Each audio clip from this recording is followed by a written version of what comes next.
Hello everyone and welcome to the webinar on the United Nations Youth Volunteers Program. First of all, I'd like to thank you all for attending.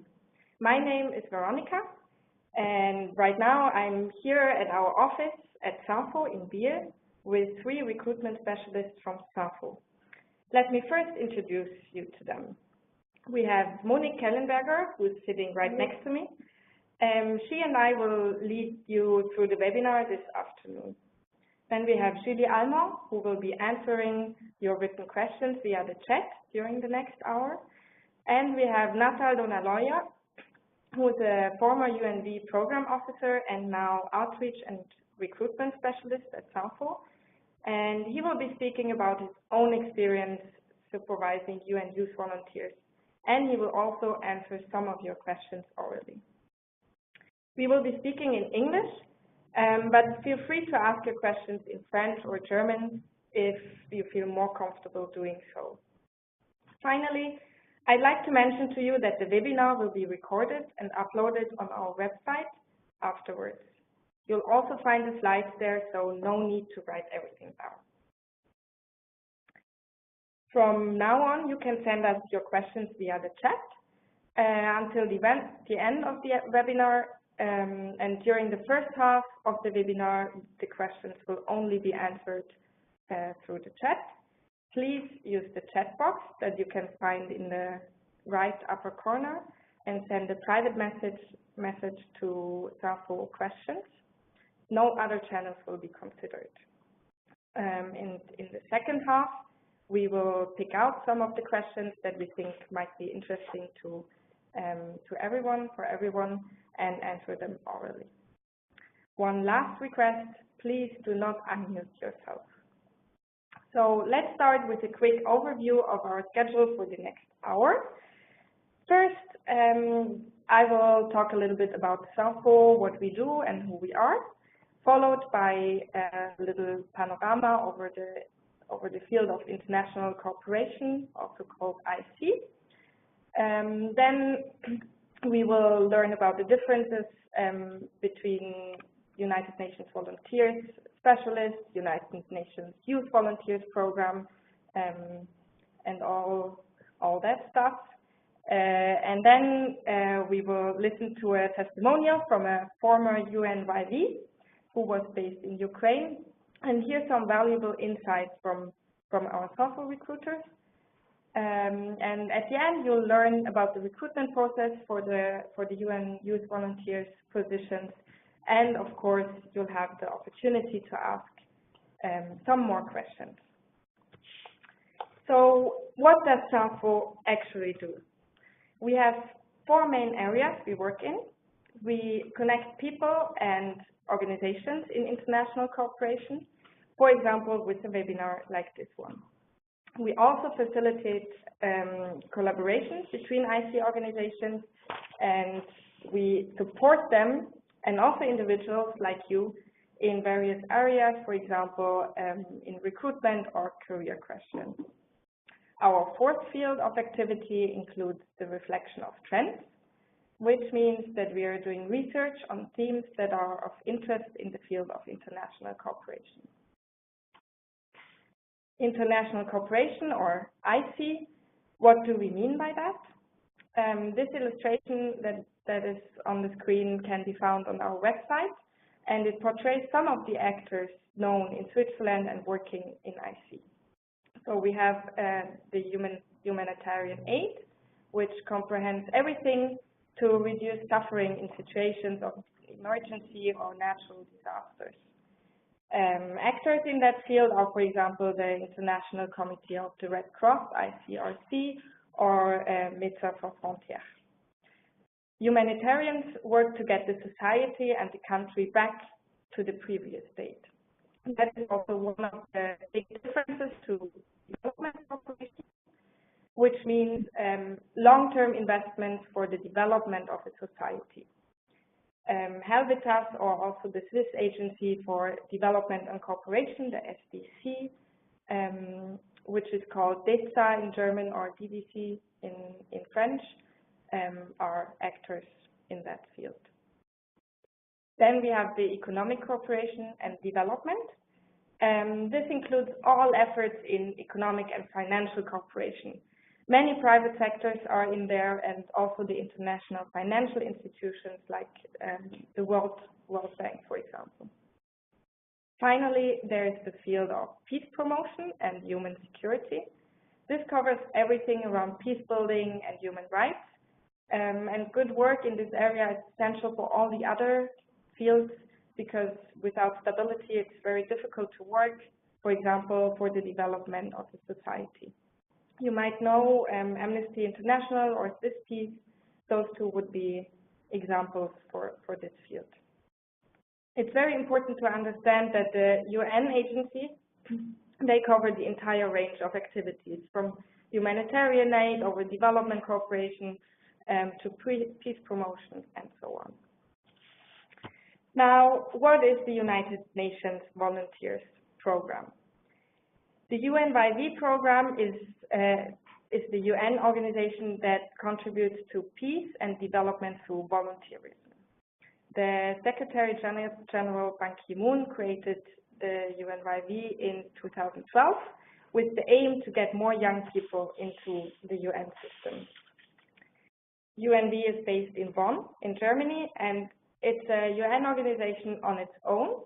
It's, however, different from the other UN organizations, and it only has a few own programs. It's primarily a recruitment agency for all the other UN organizations, as for example, UNHCR, UN Women, UNDP, and so on. The core business of UNV is to recruit and deploy volunteers to various UN organizations, approximately 7,000 in more than 130 countries every year. So now we know about the program, but what are United Nations volunteers? As already mentioned, UN volunteers are recruited for a range of UN organizations, for example, UNICEF and the others I mentioned before, or also for peacekeeping missions. Even though UN volunteers have a volunteer and not a staff status, they are actually integrated into the team. They work with and belong to the UN personnel in a given country. UNVs get a monthly living allowance of around 1,500 to 2,500 US dollars, depends on the duty station and the respective living costs. But this has not to be seen as a salary. So slowly we are getting closer to the actual UN Youth Volunteers Program. On the next slide, you can see on the left the UNB Specialist modality inside the UNB program, which recruits experts in different areas based on the current needs of UN organizations. This program is for professionals who have a bachelor's or master's degree and at least 2 to 5 years of professional experience, and the required minimum age is 25 with no upper age restriction. Usually UNB specialists deploy from 3 months up to 4 years, and these positions are paid by the UN organizations who are hiring the specialists. For this reason, this program is open to all nationals, and the recruitment is directly managed by the UNB headquarters in Bonn.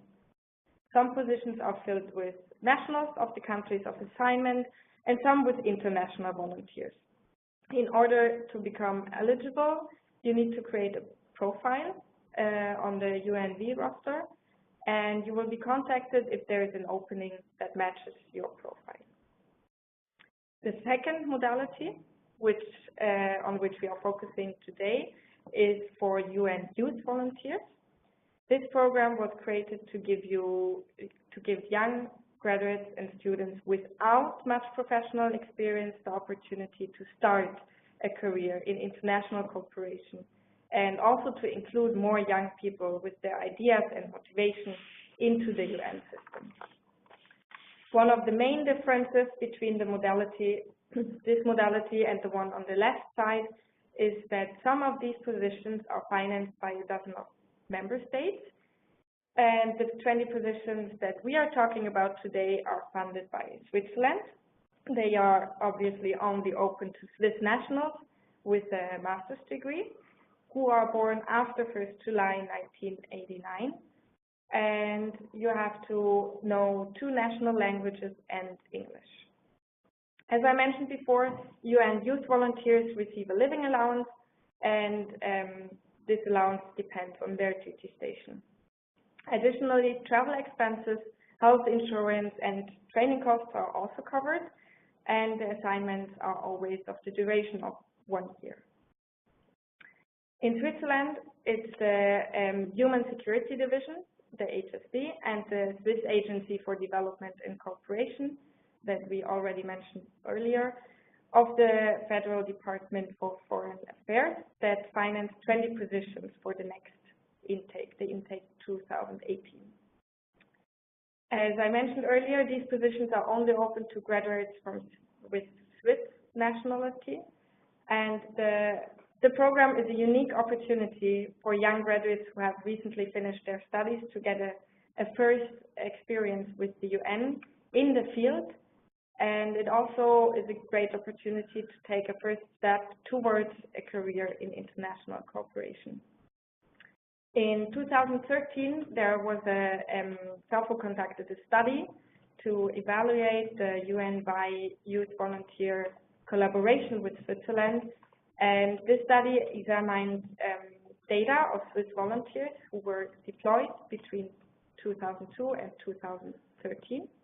And as you can see from the quota on the screen, the results are very encouraging. So this is really a great opportunity. At this stage, however, I'd like to mention that UN Youth Volunteers assignment, it doesn't guarantee you that you will receive a contract afterwards. So it doesn't guarantee you that you will continue working with within the United Nations system. It's simply a relevant experience for your CV and a plus to start a career within the UN or IC. With all this information, I'll hand over now to my colleague, Monique. Yes. Thank you very much. Hello, everybody. So we'll move on with a more concrete example. So we want to show you a movie that has been done last month, actually, with a former UN youth volunteer based in Ukraine. It's never been shown outside of cinfo, so you basically have the honor to see it as an avant-première. It's very important to know that this illustrates an example amongst others. It's quite a specific context, as Sarah was based in a conflict zone. After this video, we will have the pleasure to discuss with my colleague Natal, who will come and sit right next to me. He has been deployed as a program officer in Sri Lanka for UNB, and has then worked in Bonn at the headquarters in the partnerships section. In the field, he also used to be in charge of youth volunteers, of whom 3 were Swiss. So his management position inside will be a great asset for this discussion today. As you can see on the slide, this video tackles quite a few aspects. We will cut it in 2 and discuss exchange with Natal about each topic. Just for your information, we are still collecting all of your questions and we re-register them. So they will be discussed at the very end. I do assume that some of them might already been answered during the discussion with Natal. So let's have a look at Sarah's experience in Ukraine.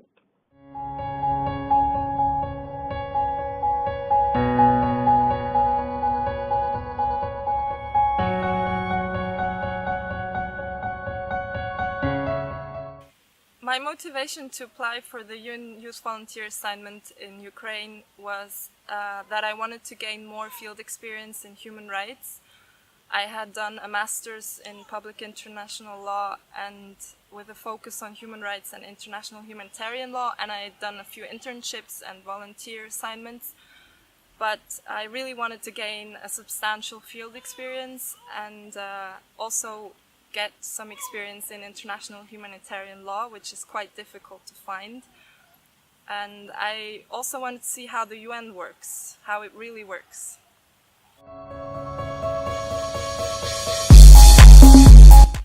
So I actually applied for a position in Kiev, but then when I was selected, I was told that I would be sent to the field. So I didn't really have a lot of expectations. I did some research, and all the research that I did about Eastern Ukraine was quite negative. So I just decided not to have any expectations and just get there with a positive attitude, and that's what happened. In the end, I arrived and I had a lot of positive impressions, and I was positively surprised about many things.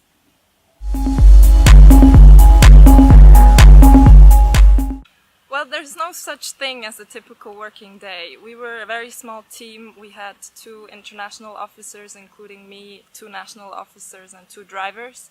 And we basically spent 3 days a week in the field. Our objective was to monitor the human rights situation in the government-controlled areas of Eastern Ukraine by speaking to witnesses and victims of human rights violations.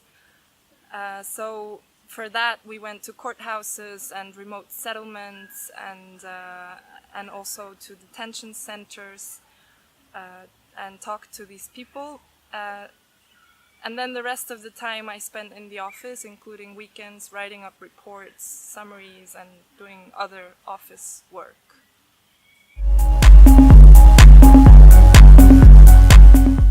So, like everyone else, when I arrived, I had to look for my own apartment. For me, that was a bit difficult because I didn't speak the language and I didn't know the city.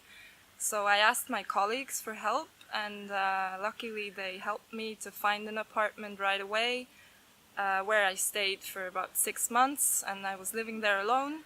And then after 6 months, another UNV that I met in Bonn at the training came to my city.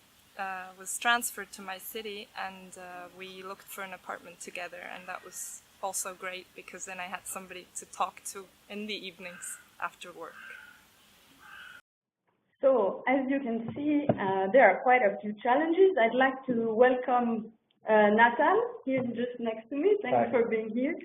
As I told you before, Natal has been in charge of a few UN youth volunteers in the field. So in regards of this experience of yours, do you have some comments to make about expectations for UN youth volunteers?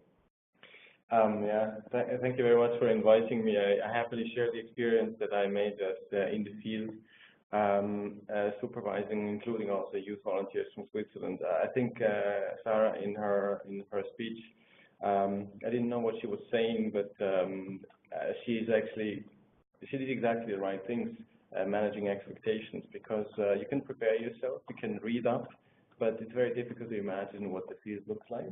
And there's no one field experience. You go anywhere and the context is different, the climate is different, your colleagues are different. Some know what youth volunteers are, some people don't know what youth volunteers are. Some will be understanding that a person from another country comes and has a lot of questions, other will be less. So it's really integrating is an effort, but if you take it with the right spirit, it's actually working quite well usually. And there are lots of opportunities to get support. And also, as Sarah mentioned in what she did, she reached out to people and she reached out to other volunteers to create a network. So I think it's good to prepare to get there and have an idea of what is expecting, but there will be no means of really knowing what's coming up to one. But being open-minded is, I think, the right attitude. Okay. Yeah. Thank you for your answer. So I suggest we move on to the second part of the video and then continue with a few questions for you. Please. Thanks for being here again.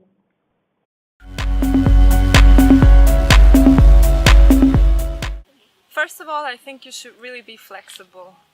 Plans may change at any moment, so this starts with your application. Once you apply, it may still change. You could still be sent to a different place like I was, or you could still be doing something else once you get there. or you might not get your visa in time, and your departure might be delayed. Any of this could happen. And then when you work for the UN, the bureaucratic system and the hierarchy can make things go longer, take longer than you're used to. So just be prepared that these things may happen. Just adapt to the circumstances. Then I think you also have to be stress resistant, because you might end up working more than you're used to. In my case, I had a lot of work. I worked sometimes from 7 a.m. until late in the evening, especially when we went on field trips. I also worked on weekends, almost every weekend. So this is something that you should be prepared for. It's an interesting context, but it's also a stressful context to work in. Another skill that you will need is to be able to adapt to cultural differences. In my case, for example, I quickly found out after I arrived that men don't give women handshakes in Eastern Ukraine. So the first time I walked into a meeting with government officials, I found it quite strange that my male colleagues all shook hands with the people that we were talking to, but I didn't get a handshake. Of course, I never really got used to it, but I asked my colleagues about it after, and they told me it was normal, it was quite common, it's a cultural thing. And I just got used to it, and I just adapted to it. You have to respect the differences.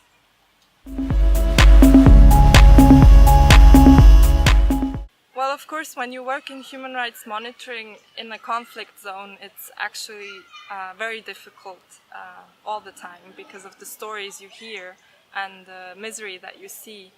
But I think a difficult moment for me, a particularly difficult moment, was my first field trip when we approached in our car a checkpoint, one of the many checkpoints in eastern Ukraine.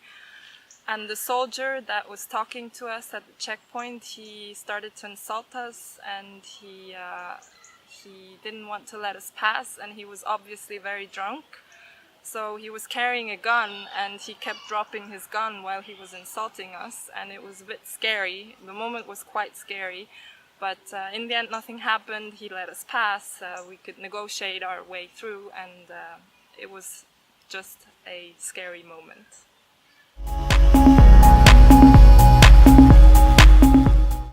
The first time that I felt that our work actually did make a small difference was when we went to a village that we had already been to, and we saw that things had changed for the better. So in that particular village, the soldiers had left town, and there was no more shooting, and they had electricity again, and that's when I felt that probably our work did make a tiny difference. And then another really great moment for me was in February when the UN Security Council discussed the situation in eastern Ukraine and actually used data and information that me and my colleagues had gathered in the field during their discussions. So that was very interesting to see.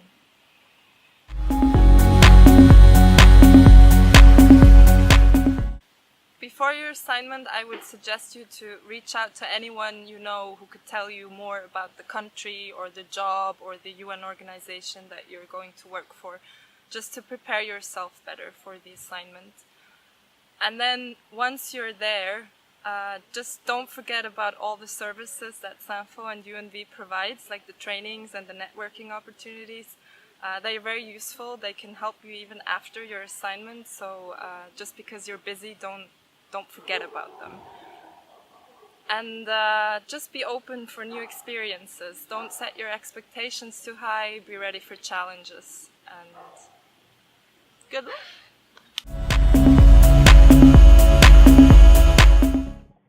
So we just noticed that there was maybe a little sound issue. Just for your information, the video will also be uploaded after the webinar on our website, so you can have a look at it fully on the website.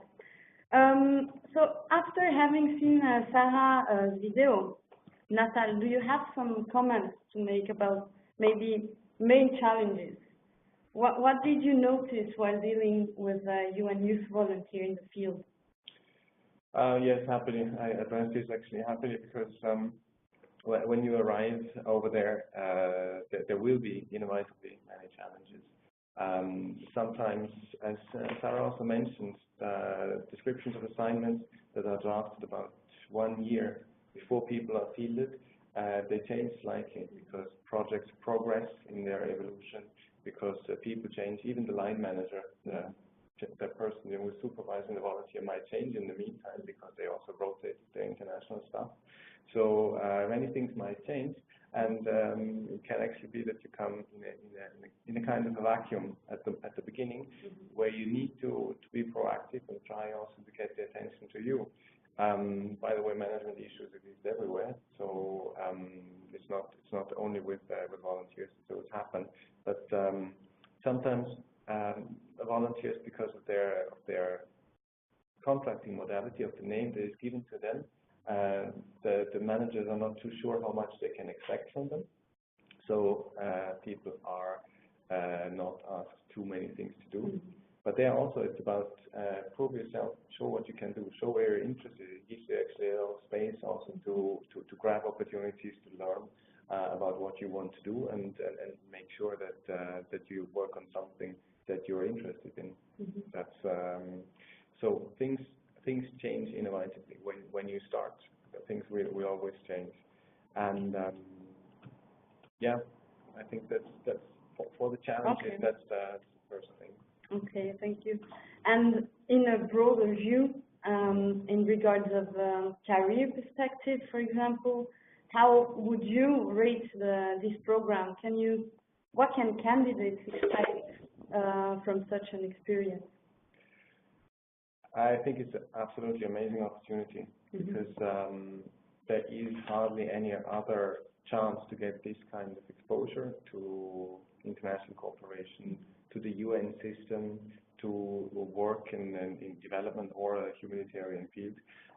So that's really that's the first thing, and then all the contacts that you can build there, that depends again very much on you. You don't need to be the super networker. You just need to be there, make yourself known, to show that you're able to do something, and people will remember. So that's the first step inside.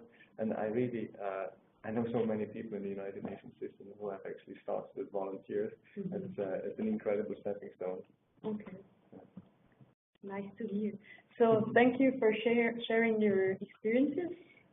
I'm sure the audience, after our interview, the video, has now a better idea of how an assignment could be like. I will now move on to a more technical and concrete information about the recruitment process. So, as you know, you can apply for the advertised position until the 24th of this month, so that's in 2 weeks. We will then cinfo will make a first selection of candidates that will be invited for an interview here in Biel at cinfo headquarters. The interviews will take place between the 11th and the 20th of October.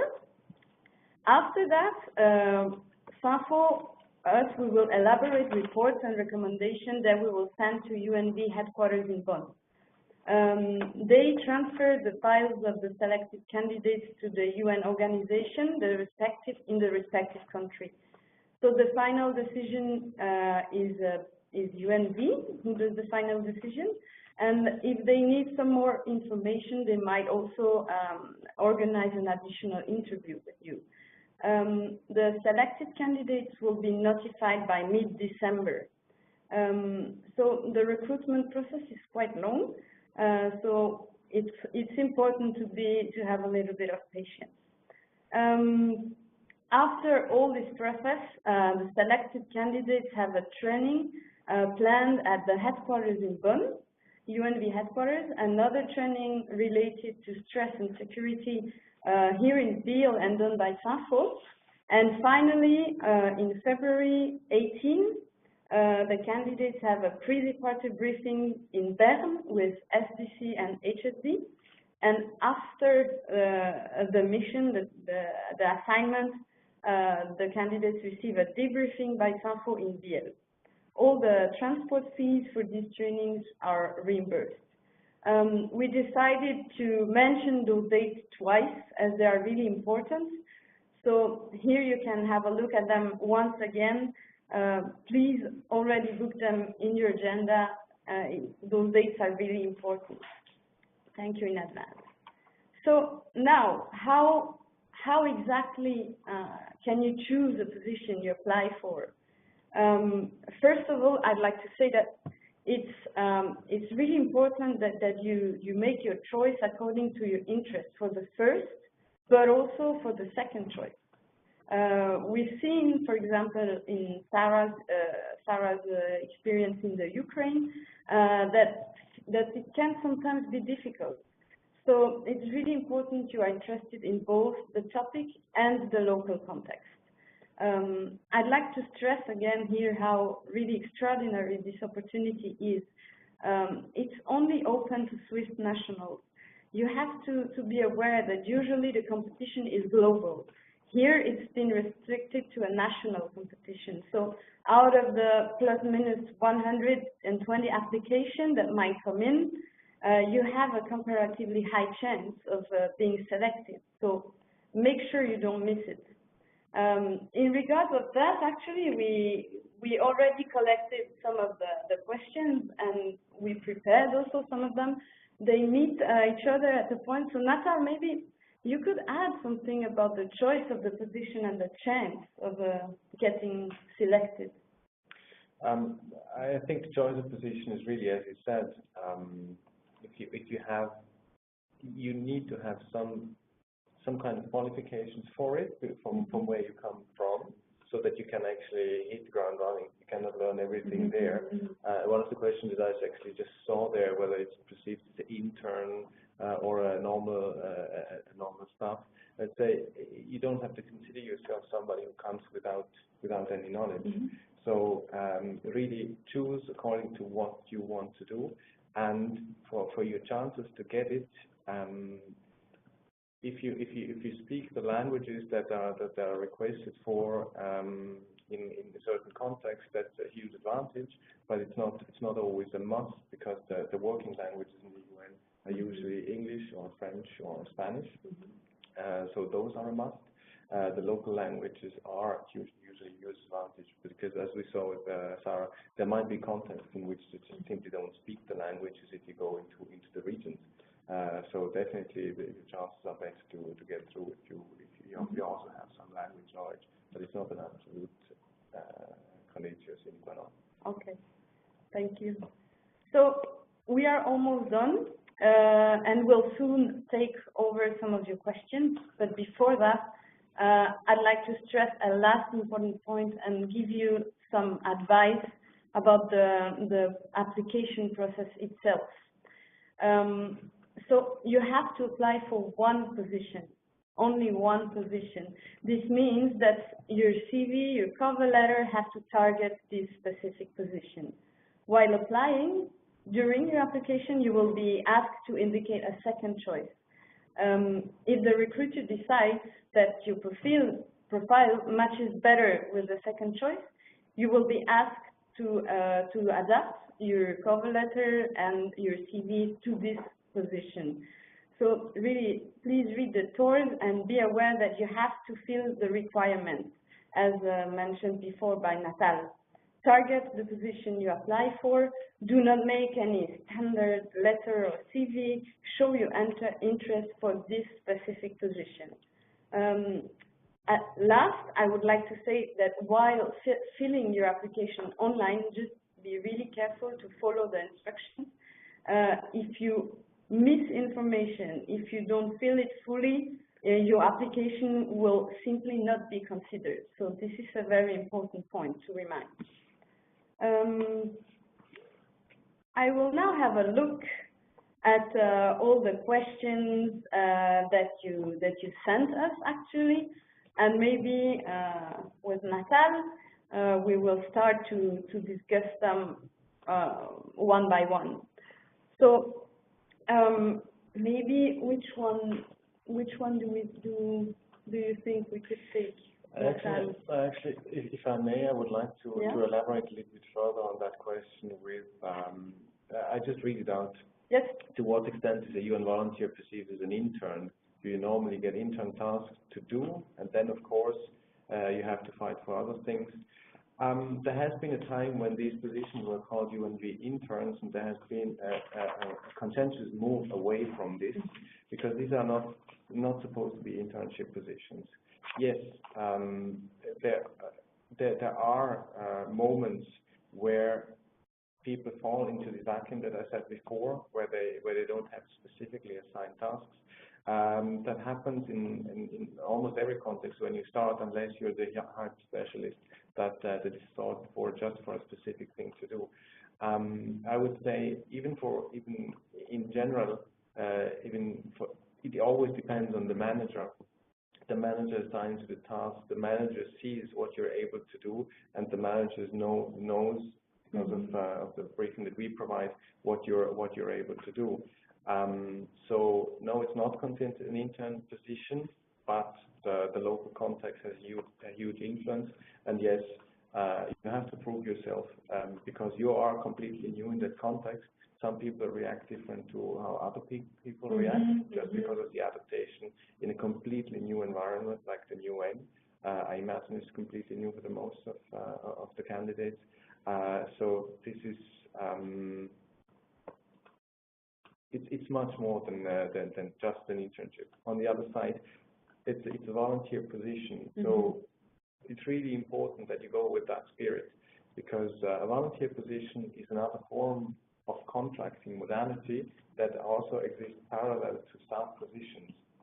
So if you go there and you do similar things to what national staff do in the country, and they do similar things or exactly the same things, and they earn twice as much as you, that's not a reason to complain, actually. It's to go there with the spirit to say, I want to learn, I want to do this, and I want to grasp this opportunity to prove myself, and also do some volunteer things alongside, because there are about 10% of time that are supposed to be given to each volunteer to also do other things on the side, for example, with the local UNB office. Very often they provide for the opportunity. So it's much more complex than you're just coming in. For sure, you're not doing photocopies. Yeah, and just to comment your answer, you do not have to expect afterwards. It's not necessarily the case that you will remain, as you said. That's also important to say. Yep. It's good to network. It will give you an insight in the international cooperation field as well. And then afterwards, there's no guarantee.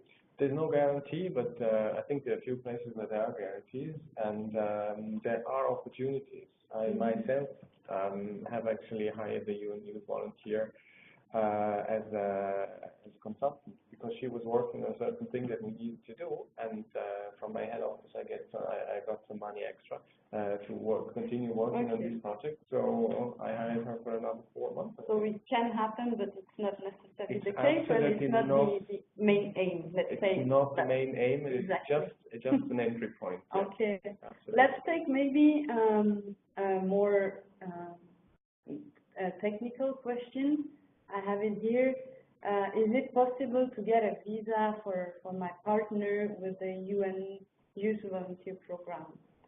So it depends where you go, for sure, because there are what is in the UN called family or non-family duty station. In a non-family duty station, where you're not supposed to go with anybody else than yourself, you won't get any support for your visa, because it's also a question of security. If you go into a non-family duty station, you're taking care of the security system of the UN, including they check where you are, they make sure that you are fine, and if anything happens to you for medical reasons or for security reasons, they take care of you, taking you out of the danger.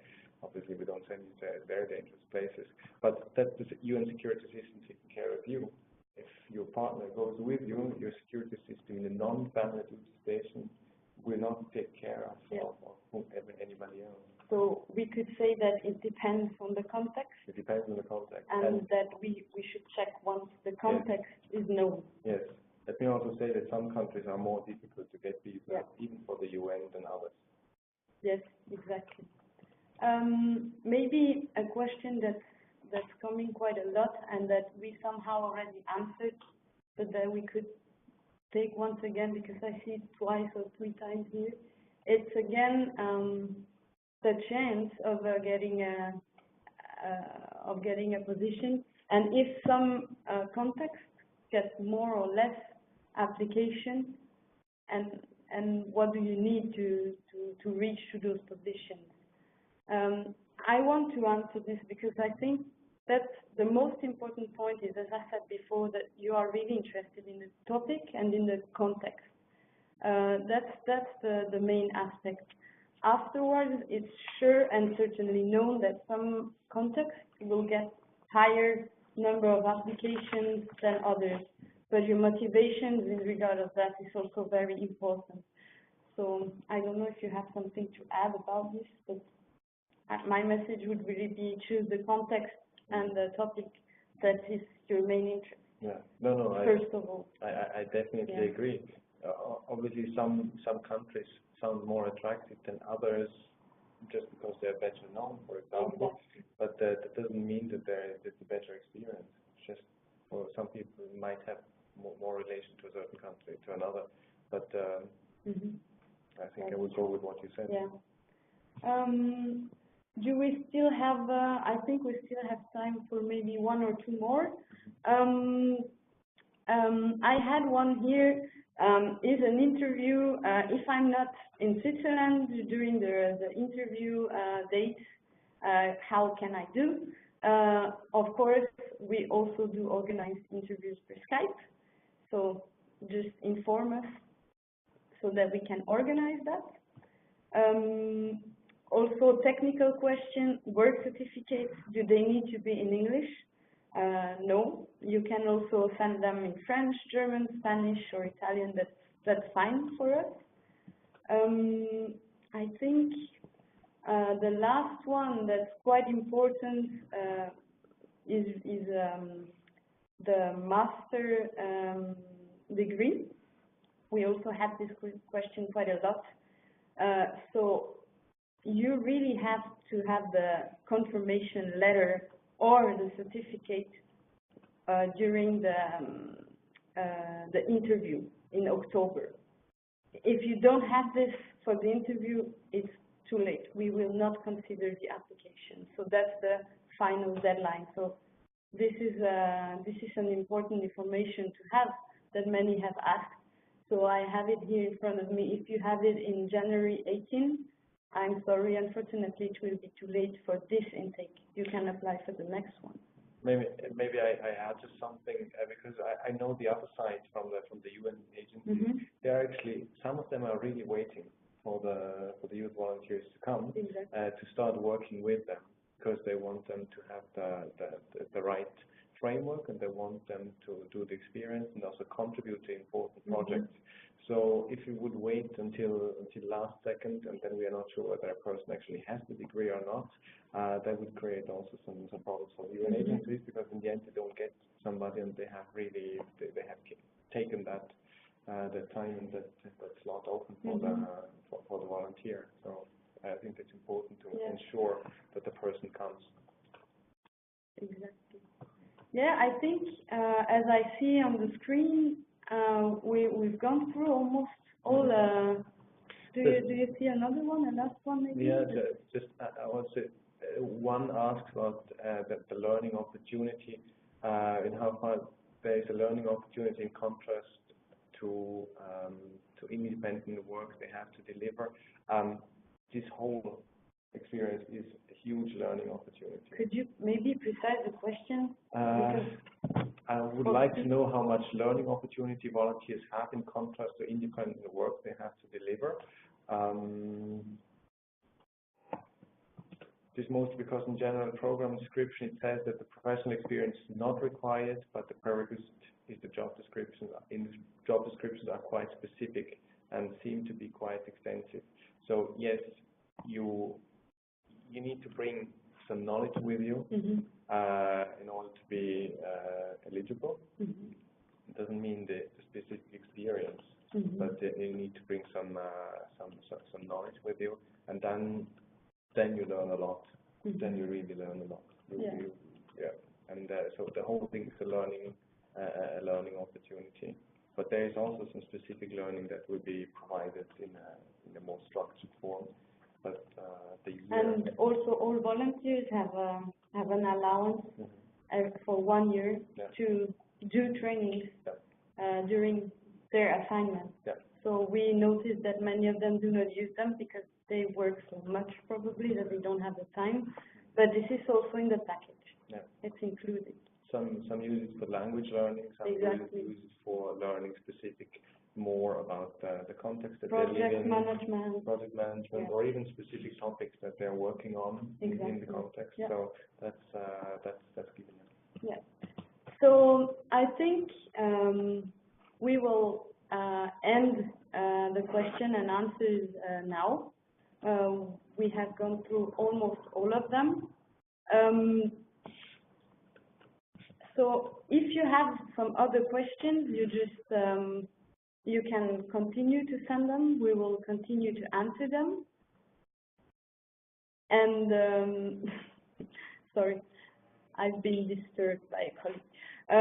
So here you can see the last slide. You have the useful links that we gathered for you. Maybe the last one is quite interesting. It's also a video that's been made about youth volunteers.